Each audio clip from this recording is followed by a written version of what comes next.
Hi, guys. It's Sven from Badass Counseling. So we created the Badass Counseling group on Facebook, and it grew to well over 45,000 members. And we kept getting asked by folks for a support group, a growth group that's more intimate, gives more access to me, Sven, if possible. So the Badass Counseling team got together, and they created Community Plus. For a monthly fee that isn't cheap, you get direct access to me 2 times a month where you can submit your questions directly. Monthly drawings for a small group counseling session with me. Monthly drawings for one-on-one counseling sessions with me. Priority Pass access to go to the front of the waiting list for ongoing counseling with me. Priority Pass access to be considered to be counseled by me on the Badass Counseling Show podcast. Direct access to my top 2 selling video courses, Healing the Soul and Unleashing Your Greatness. Interviews with people who've had success in their soul journey, some well-known and some everyday folks like you and me. And a fantastic opportunity to meet and get to know other men and women who take their healing and growth seriously and who do the work. And a social community feed where folks share their challenges, their struggles, and their triumph. And so much more. So go now to badasscounseling.com. Click on the Community Plus sign-up page for premium content and direct access to me and to like-minded people who are committed to healing, growth, and creating a community of support and happiness. From the New York City area, welcome to the Badass Counseling Show, where the master badass himself, Sven Erlandson, takes you deep and gives balm for the soul, baby.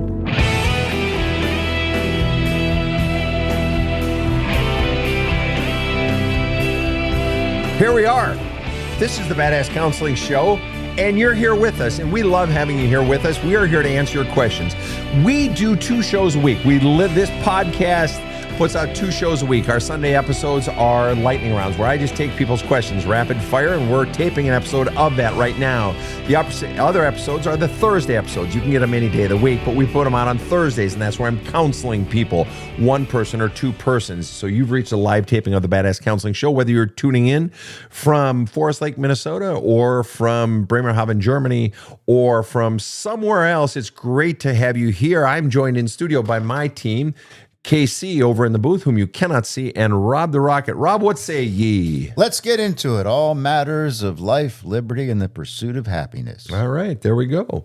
So I have the very first question. This person has been very patient and fired this question in more than once, and this is from Jesse on TikTok. Your thoughts on imposter syndrome? Great question. Tightly worded, pithy. I love it. Let's get to it. Imposter syndrome is someone somewhere in your past implanted the message in you that you suck. To put it very, very simply, you suck. You're no good. You're not good at X, Y, or Z. They taught you to question yourself. They taught you to doubt yourself. They taught you to dislike yourself. They taught you you're not good enough or you're not good at. They were critical of you. Whatever it was some flavor, some derivative of those flavors. And as a result, when you have outshone what anyone might have thought you were capable of, when you have climbed beyond maybe what you even thought you were capable of, when you reached your dreams or as you approach them, you're like, oh, what the fuck? I'm not good enough for this. Why? Because even though your external achievements and how you live your life are good and solid, and you've earned the right to be there, and the people around you say, no, motherfucker, you've earned it. You're awesome. You still have that voice inside of you that was planted when you were 3, when you were 13, when you were 9, when you were 12. Usually it's earlier, like 2, 4, 6, 7. And that voice is there, and it's always been there. And very often that voice acts as a driver. It's sort of spite. Well, I'll show you, motherfuckers. But it's also the very thing undermining you. Not just at imposter syndrome time, but it's been causing you to doubt yourself the whole time. But it's not you doubting yourself. It's that voice from the past doubting you. It's the same thing when people say, oh, I'm my own worst critic. I most fear disappointing myself, or I'm the one who puts myself down the most. No, it's not you. That's just dumb. You really think you came out of the fucking womb saying, I suck? No.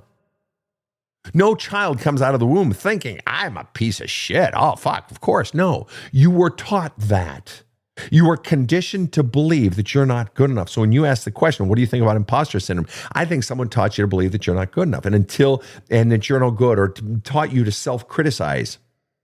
And so you undermine it. It's not even you undermining it. It's those voices. And until you go down deep inside of yourself and to begin to identify those voices and the origins, X-Men origins, identify the origins of those voices, you're fucked. Why? Because it doesn't matter how much fucking success you have. Look at you. You wouldn't have the imposter syndrome unless you were doing something that you thought you were an imposter for. In other words, something that you see as above you. In other words, you've accomplished shit.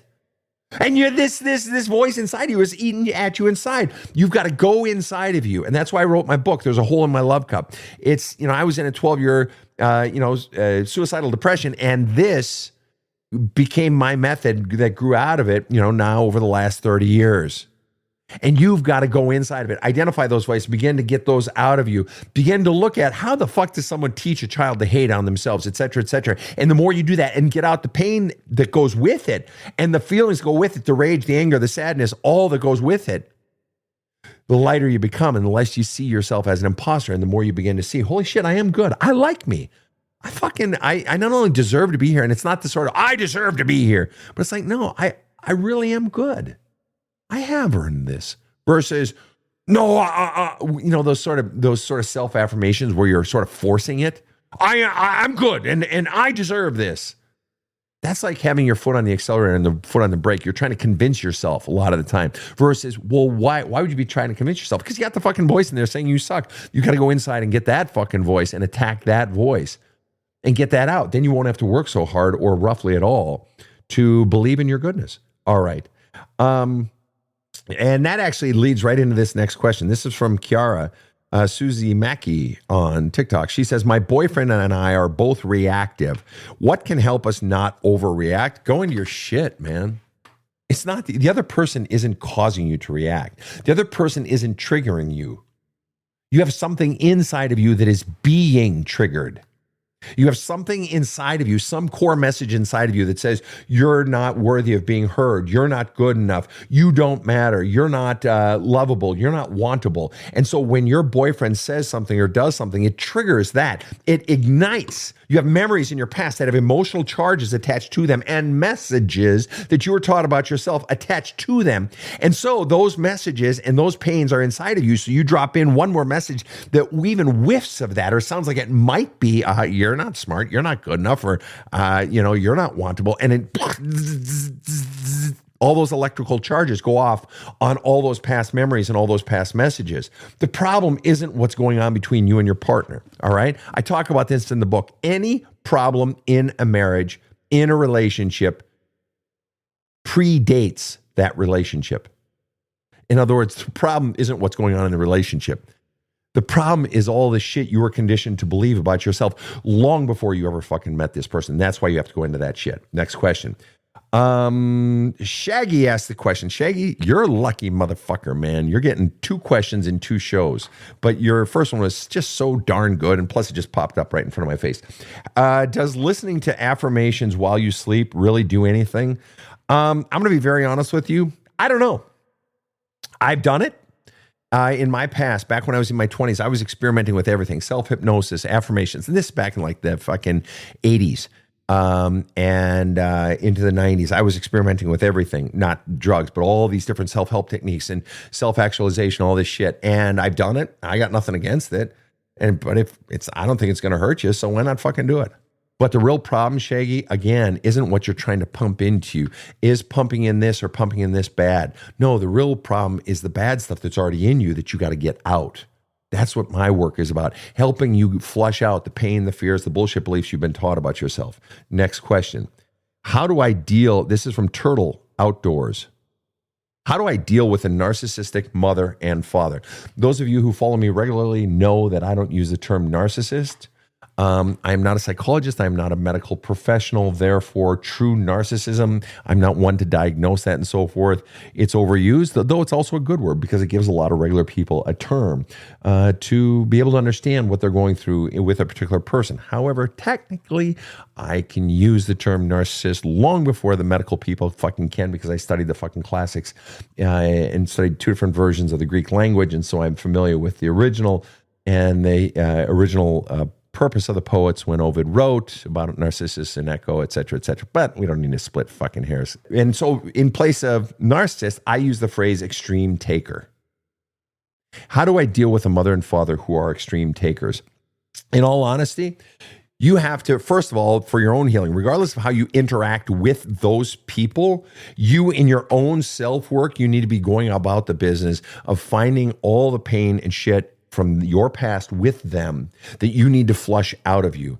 All the pain of them making you feel less than, unwanted, unlovable, not enough, not good enough, that you don't matter, all of that shit. And you've got to get into that. You've got to start purging that out, because that's what you're really dealing with. It's not even the present shit. It's all the past shit. But you're talking about, what do I do to deal with them, to interact with them every day?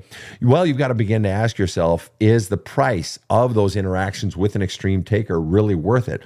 Because the question is, if you're with an extreme taker, then the question, it's a bit transactional, forgive me, but what are you getting out of a relationship with an extreme taker? And is it possible that if you've been in this relationship with an extreme taker, that you've been an extreme giver, that you are expected to pour love constantly, and still are, into their love cup? And if they're an extreme taker, that implies they're not really pouring anything into your love cup. And that's what hurts so much, isn't it? You're wanting, in all likelihood, attention, affection, appreciation, acceptance, approval, acknowledgement of what they've done, maybe even an apology. And you're not getting it, are you? Yet you keep hoping you will. And this is true of every single one of my clients into their 50s, 60s, 70s, 80s, still longing for the acceptance and the approval, oftentimes of a dead parent. I'm not even kidding. That's how powerful this longing, that if it was never met as a child, if that acceptance, attention, approval was never met as a child, that is a longing that doesn't go away. And very often there is the child who will pour love into that parent, hoping that today is the day that I get that love and acceptance that I've always wanted. So how do you deal with it? You deal with it by going back and healing your own shit, by going in and beginning to find the sources of all the pain that they caused you. And then you go into asking yourself the question, how much interaction do I really want to have? And cutting back, you may choose to cut back. And that's not an easy decision to make, but you may choose to cut back. But it's predicated on the realization, I have, let's just say you're 30 years old or 40 years old, you likely have a 30 or 40-year pattern of behavior of realizing they have not met my needs and they really have no interest in it, and they're likely not going to. So you are continuing to have a relationship with someone who you have a long-standing pattern of behavior indicating that they are not interested in meeting your needs. They simply want you to pour love into their love cup. And you got to ask yourself, why the fuck am I doing this? All right, next question. What if I don't know? This is from Stephanie on Facebook. What if I don't know what to do with someone that actually accepts me? Oh, yeah. Oh, yeah. When you've been unaccepted, when you've been taught that you're unworthy, not lovable, not good enough, that you don't matter, your whole life, when you've been taught to dislike yourself, distrust your own inner voice, to have someone that actually accepts you is so fucking disorienting. It's hard, even though it's the very thing you've wanted your whole life. What you need to be doing, and this somewhat answers your question, Victor, there on Facebook. Yes, I talk about journaling and writing letters you don't send. And in my book, I teach other tools. In fact, I give other books that have tools in them besides mine. But you have to go about the work of everything you're feeling. You have to begin flushing out. And those, if you have not yet identified those messages about you're being unworthy or unlovable or not good enough, you have to go in and you have to find those, because those are continuing to undermine the very good thing that you wanted. It's kind of like where we started today on the imposter syndrome. You've got the good that you wanted, but you can't appreciate it because you got these fucking messages inside of you. And until you go inside and begin to do the dirty digging to get those messages out, it doesn't matter how much good you pour in. It's like people who try to get happier by doing more things that make them happy. It's the dumbest fucking thing ever. And I know a lot of you are thinking, what did he just say? It's like those people who try to get happier by doing more things that make them happy. It's a mistake. Why? Because that's only a fraction of the puzzle. And it comes after you get out of you and you get out of your life, your exterior life, and out of your interior life, all those things that are raw sewage in your life that are sucking the fucking life out of you. Because if you don't get those out, all the happy, all those like diamonds that you have in your life, the things that are supposedly making you happy, you won't be able to see them, taste them, touch them, smell them, or anything. Why? Because you got raw sewage dumping on your head in the form of what you have in your life that is sucking the life out of you, or in terms of the messages you have inside of you that are sucking the life out of you from inside. Rob, go with it. What's your question? Sven, over on YouTube from KK, it's a statement, but I'm sure the question would be, do you have any insight or advice for me? And KK says, hi, my husband travels now for work, and I struggle getting any support from him. We have 2 kids, and I feel alone. I communicate it, but he just doesn't want to hear about it because it's a vibe killer. It's a vibe killer. So you are expected to take care of the kids, take care of the house. He goes and he works, and you're wanting him to contribute more at home and so forth. But that's not really the crime, though. Yes, that's the crime, but what's making it so hard is he doesn't want to talk it out with you, KK, right? And it's a quote-unquote vibe killer. Now, I'm assuming it's not you that sees it as a vibe killer. He's fundamentally conveying the message, hey, don't kill my vibe. Get off of my cloud, man, right? And so now you feel pressured to keep your fucking mouth shut. Can I be very, very honest with you? You keeping your mouth shut is a bad idea. Because you're fundamentally swallowing your feelings of feeling cheated, upset, angry, sad, alone, disappointed. And you have to continue and not back down. And it gets so easy in relationships, friendships, but especially intimate relationships. It's true in family relationships. It's true in work relationships, but especially in intimate relationships. It's so easy to back down because you don't want to have the hard conversations because, as you said, it's a vibe killer. Hey, you, get off of my cloud, man. Right? And he gets pissed and everything, but you have to hold him accountable because if you don't hold him accountable, he won't be accountable. And you're just going to get more fucking miserable. And that chasm between the two of you is just going to keep getting bigger. You have to insist on it. And you have to ask yourself what levers you have because he has the lever of just shutting down and saying, fuck you, I don't want to. So you have to ask yourself what levers of power you have. And you have to be willing to use those to stand up and not back down. It's not enough to just stand up, folks. If you think you're standing up to your spouse or standing up to your lover, that's not enough if you're still backing down.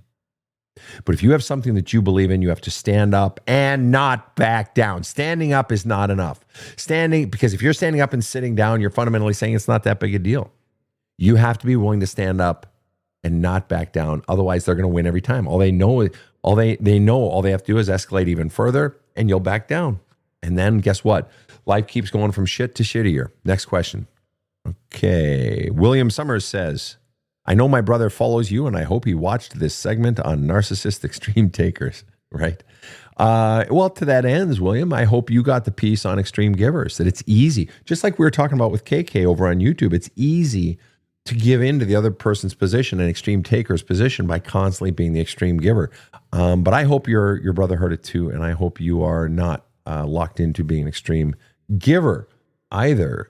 There needs to be balance of both. We have every right to expect love in return, and it feels good to be a giver. So it's got to be both.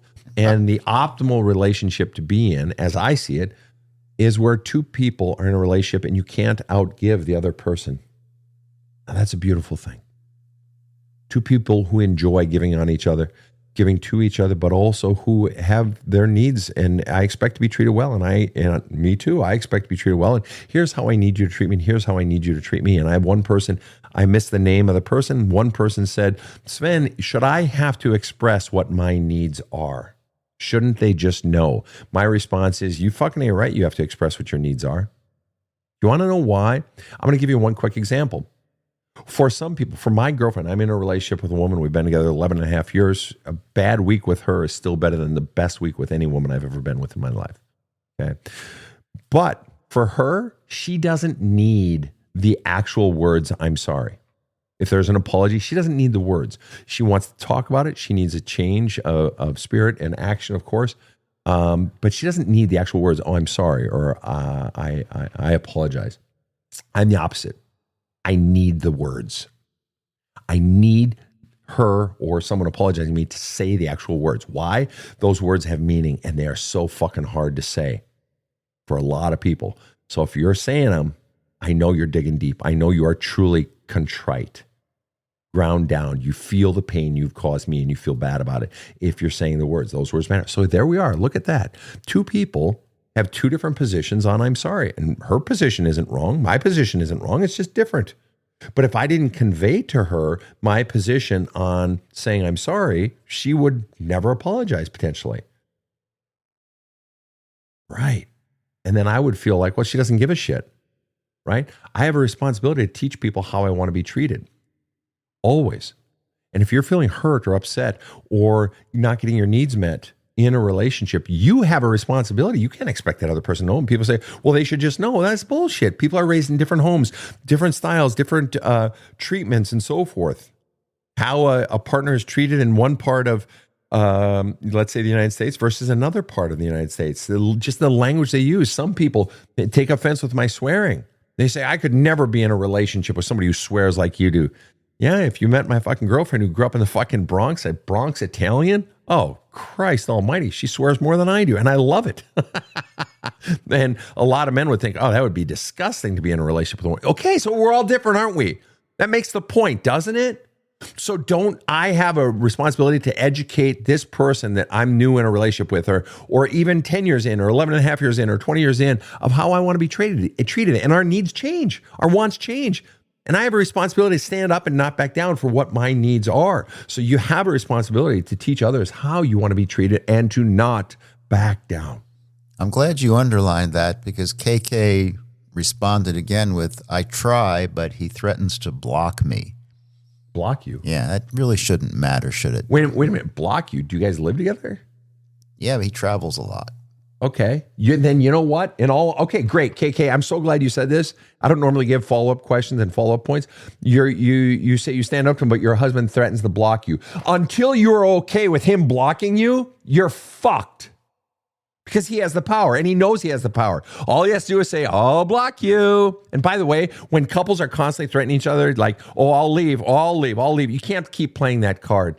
It dilutes the integrity of the relationship. It waters it down. Not just does the threat lose its power, but we're just constantly hurling nuclear weapons at each other. But KK, do you want to know how you get your motherfucking power? What your nuclear weapon is? Your nuclear weapon is when you do the motherfucking journaling, and you write letters to your husband that you don't send, and you use some of the other tools in my book, There's a Hole in My Love Cup, and you reach the point where you're not afraid of being blocked. See, right now, you're afraid of being alone. You're afraid of not getting his reassurances. You're afraid of not getting his cooing in your ear at the end of the night when he's off in Seattle, or when he's in Minneapolis, or when he's down in, Tucson, right? When he's away on a business trip, and reassuring you that he's not cheating you, whatever it is. Until you're no longer afraid of that, he fucking owns you. But once you're no longer afraid of him blocking you, you'll have no problem standing up for him. And this is why I've done videos on, especially for women, but it's true of men too, but especially for women. You want to know what your fucking superpower is in relationships, women? True of men too, but especially women.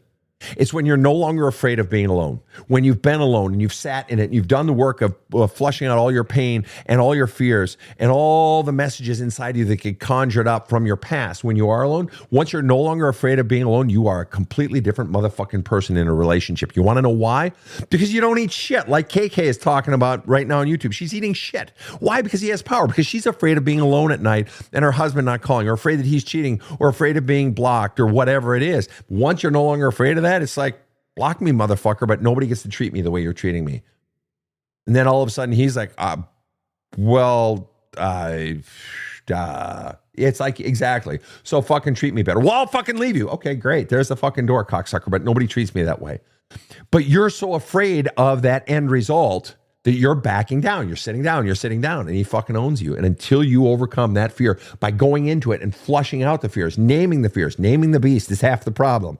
Naming it, going deeper into it, using the tools I talk about in this free podcast and on my videos and shit. Until you do that, you're fucked. Once you do that, oh, you got a fucking superpower, hun. Much more to come right after this short break. I've been doing some real healing work in my life, and I mean hardcore. But I've been craving something new to level up. A friend of mine told me about this badass counselor. I gotta admit, I rolled my eyes. Then I watched a few of his videos, and yes, this is the guy. I went and got his audiobook, Badass Wisdom. Holy shit. Absolute ass-kicking, inspiring, deep, powerful shit, period. If you don't get this book, you're making a huge mistake. So do you got the guts to go big with your self-care? Go to badasscounseling.com, get the book Badass Wisdom now. This show provides soul counseling intended to entertain and inform and is not medical advice.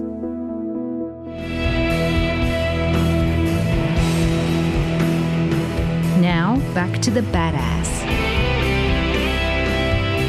All right, we are back with the Badass Counseling Show Lightning Round. Nicole asks on TikTok, recently just moved out because my husband said he has no interest in working on this exact thing, which I believe is what you were talking about. KK, this notion of talking about our issues and our problems and so on and so forth. And you say you just moved out, Nicole, because he has no interest in working on this shit. Great. I'm glad you moved out. And it hurts, though. It's sad. It's hard. It sucks fucking being alone. And the more you are doing the work of flushing out your pain and your grief and your sadness and your anger, the more powerful you're going to fucking become. But the bottom line is, and I know this is hard to hear when we're in relationships or freshly out of relationships, guys, it's hard to hear, but to not be in a relationship with someone who doesn't want to work on the relationship, someone who's just like, fuck it, I don't want to make it better. I don't want to give a shit about your interests. It's a blessing to be out of that fucking relationship, you guys. It really is. It sucks and it's hard. But the more you do that fucking grieving, because it's a death. It's a death of a relationship. It's a death of a dream. But the more you do that healing, the happier you become. So to be out of a relationship where someone doesn't want to talk out problems and shit, it's a fucking blessing. Amen, brother. That's it. And by the way, KK just said, you are so right. Awesome. Yep. Do the work, KK. All right. Logan Farnsworth on TikTok says, when do you know that you're over a breakup? When you feel light, when you're not missing the person anymore, when you're not angry at the person anymore, when you don't long for the person anymore. And how does that happen? Well, let me tell you, after my second divorce, my first wife divorced me. We had 2 kids together. And then there were a few years in between, and I had to grieve all that and flush it all out. And then I met another woman, wonderful woman, one of the finest women I've ever met in my entire life. And we were together for about 4 years. We were 3.5 years, whatever it was. And we were married for a year of that, short time. And about a year after I divorced my second wife, about a year later, I realized I was missing her. Even though I had divorced her. Now, I knew I wasn't going to go back to her because the chemistry between us, it was just too toxic, right? And, but I realized I still missed her, and I realized I still had love in me for her. It wasn't anger, it was love. And so what I began to do was write her letters, and I didn't send them. With my first wife, I would send all those fucking letters, and that's why I always tell you guys, don't send the letters. You're trying to make something happen versus just trying to heal yourself. If you're trying to heal yourself, just write the letters. And I started writing it. It was love letters. And longing and how great she was. And I just missed her, and my fear that I would never meet someone that great again. There was some of that. And the more I flushed it out, my attention just sort of turned. And I began to move on with life. That's how. They just sort of float away from your consciousness. If they're still in your consciousness, it's because you still have feelings inside of you. And it's either some of the yummy ones or some of the yucky ones. The love, longing, lust, or the hatred, anger, sadness, disappointment, betrayal, some of those. And you got to get those out. And that's what the very simple tools of journaling and letter writing are. And like I said, some of the other tools I teach in the book. Quickie here. Master Broshi says, do you have insight on going back to grad school for counseling in your late 30s and early 40s? Insight? Yeah, fucking go for it, man. Take on the debt that it's going to cost or whatever, and fucking go for it. You want to know why? I literally had somebody ask me this question just last night. Do you want to know why? Because if you're feeling called to do that work, I'm betting you see it as something that would be gratifying and fulfilling. And I tell you what, making money in life without fulfillment, you discover it's empty. But going after fulfillment is so powerful. And feeling like you have meaning in life and like you're touching people, it touches something deep inside the human soul. We all innately have the desire to give and to heal and to help. It's innate. It's innate in us. And so for a person feeling a calling to do that, I support you. In late 30s, early 40s, I know when you're in your late 30s, your early 40s, you feel old, or you feel like, wow, this is really old. It's probably too late. You have no idea. You have no idea how young you are. You've got at least 25 more years of work life ahead of you. You've at least, especially in this work. I know people who are counseling. Rob, how old was your therapist that you were seeing, or still are, before you stopped? How old was he? Well, weren't you seeing someone well into his? I had two, and the first one actually retired, which is why I stopped seeing him. And he was in his 70s. Yeah. Yeah. Yeah, I've known him. I have another client who was seeing his therapist, and the guy was into his 80s. And the truth is that one of the beautiful things about counseling is, especially if you have a counselor who actually does their own work and isn't just relying on book knowledge, is that it's one of the rare things where wisdom increases as you age. You become more valuable as you age. So if you're thinking about going to that career field, fucking hell, I say go for it, man. Go for it. Eric asks over on Facebook, how does one learn to love oneself after being cheated on and hurt? And isn't that question even fascinating? How do I learn to love myself after I was cheated on?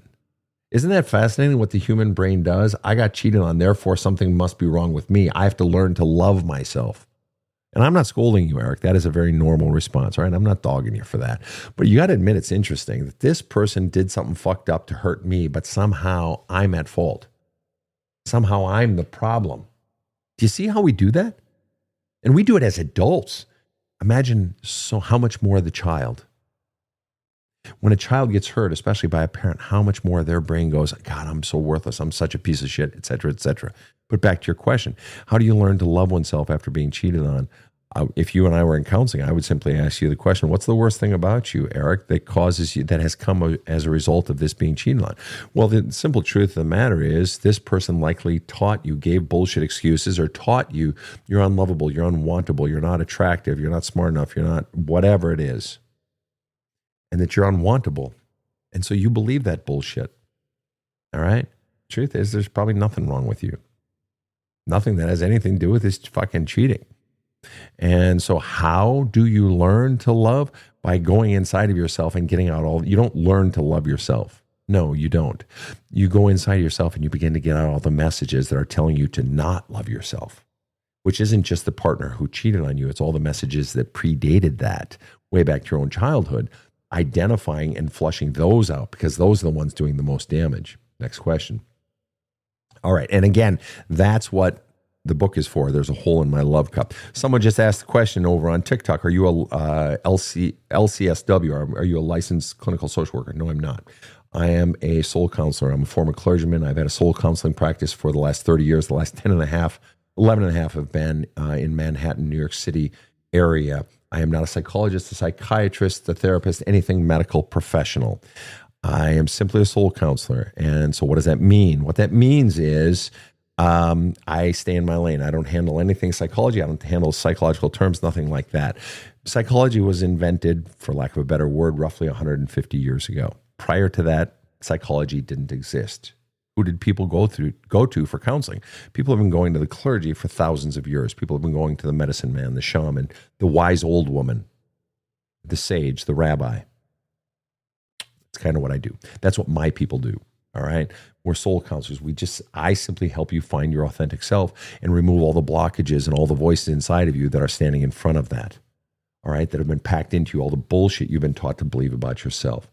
All right. Next question. I had a few of them in the line here, and then these scrollers on these different social media platforms jump. And so I sometimes lose the good questions. They're all good, but I see. Okay, great. Here we go. Easy on TikTok. Ask a straightforward one. Here we go. How do you compromise in a relationship without compromising yourself? Please and thank you. I have an exercise in my book. There's a hole in my love cup that addresses this exact question. It's not, everybody says, well, you always got to compromise. You always got to compromise. And so it becomes very easy to compromise on everything. Bad idea. Bad idea. Okay. One of the things I talk about is I tell people just grab a piece of paper and draw 2 horizontal lines across the paper. So if you got a regular size piece of paper, I only have a small one here, but if you draw one so that your page is broken up into thirds. So you got top third, middle third, bottom third. And that top third, at the very, very top, write whatever it is you're talking about. So relationship in this case, right? Easy, ask the question, how do you compromise in a relationship without compromising yourself? Then in that top third, write the words non-negotiable. In the second third, write negotiable, but willing to compromise. In the bottom third, write don't give a shit. Seriously. Okay, though in the top third, write all the things that are non-negotiables for you. Now, this isn't just, gee, I'm really, really strongly about it, but maybe I would. No, these are the absolute non-negotiables. And maybe you have 6 of them. Maybe you have 4, maybe you have 8. But you're probably not going to have more than that, because now you're getting into the areas where you would compromise. And now it would just take some pushing to realize, well, okay, I would compromise a bit on that. No, the absolute walkaways, non-negotiable, I'd walk away if this wasn't the case. Okay. And if you have nothing for which you're willing to walk away, you got a bigger problem. You're basically saying, I have no sense of myself. I'll just take anyone who's happy to have me. It doesn't matter what I want. Okay. But the real action is in that middle category, want but willing to compromise. And there's a little piece that I add onto it. So you got all the things you want, but you're willing to compromise on. So in a relationship, for instance, prior to meeting my present girlfriend, who I've been with for the last 11 and a half years, I did this, because I made this exercise, I don't know, 25 years ago, 30 years ago, whatever it was. And one of my things is, active. Is the person active? And for me personally, though I work out heavy and I'm a former NCAA athlete, Division I athlete, and former NCAA coach, I don't need an active girlfriend. That's not something I need. I don't want and I especially don't want an active dog. I have a Rhodesian Ridgeback. Do you want to know what Rhodesian Ridgebacks do? They're hound dogs. They sit and they sleep. And they want to go outside and they'll chase a little bit, but no, they're like me. They sit. I sit on my ass all day. I'm not an active person. When I go on vacation, I want to do some hiking, but I don't want to walk around all over and carry backpacks and shit. I like to go tenting out in the woods, bring my food, sit on my ass, maybe read a book, look at pretty flowers, stare at the moon, eat, have a cocktail. That's what I like to do. I don't like to be active. So on my thing for want but willing to compromise, I put active. Yeah, I want that some. But then the most telling part is after each index that you put, each thing that you want, I'm telling you how to sort out things to compromise on and not compromise on. Your non-negotiables, you absolutely do not compromise on ever. Those are things you'll walk away for. Okay. But in those things you're willing to compromise. So for me, someone being active, then you put in the percentage. Percentage, I want it. And percentage, I'm negotiable. So for me, being active, 30% want it, 70% don't really give a shit. Okay. Well, now I know how much room I have to work with this person. Or a lot of people want someone who cooks well. Rob is a top-level chef. We just had dinner together the other night with some friends, and Rob was the chef. He is unbelievable. I ate the leftover steak last night. It was so good. Flat iron steak, and he cut it up and marinated it for a day and a half. It was fucking bitching. Anyway, but a lot of people want somebody to cook for them, especially me, a guy. And, I grew up cooking, but I'm no great chef or anything. But I want someone who can cook. Yeah, sure, a bit. Yeah. But the percentage I want that is like 10%, 90%. I'm negotiable. I don't give a shit because I have a weird diet and I eat at weird times a day.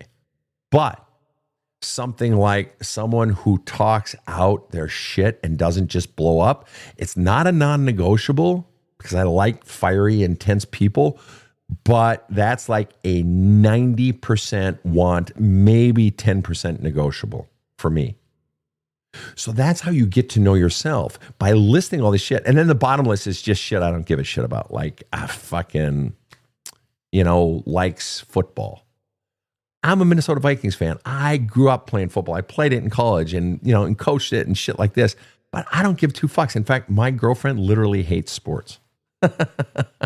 She goes on one sporting trip a year, and that's when we go with my kids. We fly to some Vikings game around the country, and we tailgate. And for our tailgating, we don't bring all this stuff for tailgating, like the chairs and shit. We go to the local Goodwill. We buy chairs. We buy tables. We tailgate. And then after the game or the next day, we go back to Goodwill, give it to Goodwill, and let them resell it. And that's how we tailgate. But that's the one football game she'll go to a year. She hates football. She hates sports. And I don't give a shit. I truly don't give a shit. So loves football is down there under don't give a shit. Loves sports, doesn't give a shit. And I don't care. She loves the symphony though, and I love the symphony. So that's different. So that's how you begin to look at this. This is a long answer to your question, Easy. How do you compromise in a relationship without compromising yourself? By beginning to identify who you are, by identifying what your non-negotiables are, what your things are that you're willing to compromise, how much, that percentage, how much you're willing to compromise, and the things you don't give a shit about. Because until you know that, you're just fucking willy-nilly, what way is the wind blowing today? The way to know how to interact with someone else is to know who the fuck you are, man. All right? That sound good? All right. You got it. You got it. All right. We're going to take a few more questions here. I got a senior question here. A senior question. I like a senior question. Give me a senior question, Rob. This is from Cynthia, who says, I'm a disabled senior with long trauma history I've mostly dealt with. I find myself living with paralysis about getting things done. I wonder why. I had a very busy life before. Yeah. I would offer a couple of things, Cynthia. One, you're tired. You're just tired. If a person has been busy their whole life, they're naturally going to be physically, emotionally, mentally tired. And there ain't nothing wrong with that. But the real fucking issue, and you got to give yourself permission to rest. Otherwise, you're working against yourself. It's like you have your foot on the accelerator and the foot on the brake, and the car is stopping and starting, and you're guilting yourself over not getting more done. But now we're getting down to the real issue. Somewhere inside of you, Cynthia, there is the message that you're worth it. I'm willing to bet. Now, I could be wrong. With respect, I could be wrong, but I'd bet my left nut if Vegas were giving me odds. Somewhere in your early life, you got the message that busyness equals worth and non-busyness equals laziness, bad, unworthy. That's what keeps you in motion. And that's what keeps you feeling bad when you're not in motion. You don't know how to fucking rest. I am willing to bet you don't know how to fucking rest. You feel guilty maybe if you sit and watch a TV show, or you aren't doing something, or if you're just out in your garden looking at the bees and the dragonflies. You think your worth is tied up in motion, busyness, action. And that's a child who is taught that they have to earn love. That who you are, your being, isn't good enough. You have to do more to be loved. And that was a lie. Because I would ask you, Cynthia, can you name for me a number? What number of children, if you were to speculate, just off the top of your head, what number of children in your life that you've met are unworthy of love just as who they are, that need to earn it by doing something? What number of kids, or what percentage of kids would you say? Now, I'm willing to bet you just said 0, right? Because children are good. They're just innately good. They don't have to earn love. They're beautiful. They're sweet. They're kind. They're beautiful. They're cranky when they don't get a nap. Child shouldn't have to earn love. They are beautiful and wonderful just for who they are. But you didn't get that message. I'm willing to bet. I'm willing to bet you got the message. You got to earn it. And that's the real issue. And that's what the book is for. There's a hole in my love cup. I'm going to take just a few more questions here, and then we're going to call it a day. Okay. People liked that last answer. I certainly did. All right. I like this one. Sally G asked the question, how do you deal with someone who thinks they are right about everything and will not allow them to be wrong? Rob, do you have thoughts on that one? Yeah. I tell you what, no, you go ahead, Rob, but before you answer, I'm going to open this one up to the group, to everyone. I got YouTube going, I've got TikTok going, I've got Facebook going, we've got, 10,000 people right now tuning in, at least. I'm going to open it up. to you guys. I'm going to read Sally's question, which is a great question, Sally. I love this. I just want to hear what others have to say. How do you deal with someone who thinks they are right about everything and will not allow them to be wrong? Anyone? Rob, go ahead. You start. Well, they're wrong. I mean, I used to, as you know, work for a movie studio. I'd go out to Hollywood and work. And what they say about Hollywood is nobody knows anything. And yet they all act like they know everything. And they don't. So just, don't buy the bullshit. Don't buy the bullshit. Okay. Laceroni says, punch them, LOL. Shaggy says, me too. That's a good one. Meg says, sounds like my ex. Sam D says, don't give a shit about him. Lena says, set boundaries and walk away. No, not worth talking to them. They don't listen anyways. Lori Lynn says, leave. SOL Light says, stop trying to convince them. So what you're getting here is if you're in a relationship with someone who always thinks they're right and thinks they're never wrong, you're in for fucking misery. No matter what you try to do to teach them, hey, what about this? What about that? They have so much of their ego tied up in this notion of, I have to be right on everything. I have to be superior. That they're just going to be absolutely incorrigible through the entire fucking relationship. And what it was raised in, we actually addressed this earlier in this show, or we did it in the last show. Somebody asked a very similar question. And the bottom line is, this is a person who wasn't given a sense of worth as a child. And so they're constantly having to prove themselves. They have to be above everyone else in order to feel any sense of worth. And they do it by putting themselves down. And they create this just ridiculous facade because the notion that someone knows everything about everything is just dumb. One of the marks of intelligence and true intelligence is realizing how little you know. I very rarely wander outside of my field of what I know. If I'm talking with Steve, my plumber, he's a master plumber, dude, I am in beginner mode. I am in student mode. Okay. If I am, talking, I was talking with a marketing guy today, a really smart guy. And I'm like, well, what about this? And what about this? Rather than, well, it's not that. And it's not that. It's like, it would be stupid. I went to school at the U.S. Air Force Academy. All right. I was a mathematics major and a German major, but you get surrounded by smart people and you realize how little you know about fucking mathematics. Right. Or I was a German major. My German professor at the Air Force Academy had been a spy in East Germany. Do you know how many fucking dialects that motherfucker knew? And I had great German instructors in high school. This guy was fucking off the charts. You begin to realize how much you don't know when you're around really smart people. But so anybody trying to pretend they know everything about everything is just annoying. So what do? You ask in a relationship like that, you say he dominates conversations, will not answer questions, will not let me speak. He's always right. Sally, just get out. You have to learn to be okay living on your own because you're obviously miserable already and you're only going to get more miserable. Next question. By the way, here's a great comment, an honest comment about that from Silver Mist, who says, I think I am that person more often than I'd like to be, but it pisses me off when someone else does it. Isn't that interesting? Well, there's an old saying, you spot it, you got it.